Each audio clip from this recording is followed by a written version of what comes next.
Alright guys, I'm going to demonstrate the striking mechanism of this clock movement, and basically it's just two wheels, this governor paddle wheel thing, and then this wheel with the notches, which is known as the count wheel because it counts the hours as the clock ticks by. So what I'm going to do is I'm going to release this little thing, give it a slight turn, so it's ready to go, and then I'm going to slightly pull on the string, but kind of hard though, because the weight has to be extremely heavy in order to pull on this. These gears have a lot of stress going into them, so let's see.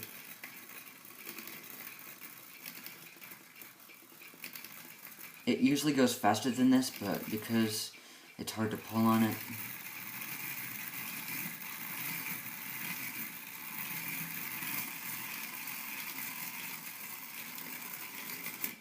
there we go.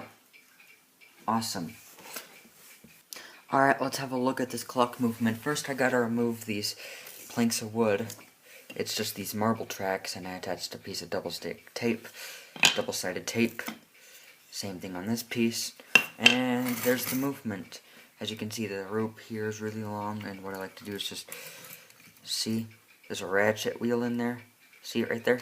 So all I do is just turn this with my fingers, and it pulls the string up. I don't have a key for this because it was just the movement. I don't have the hands, the clock face, just the movement.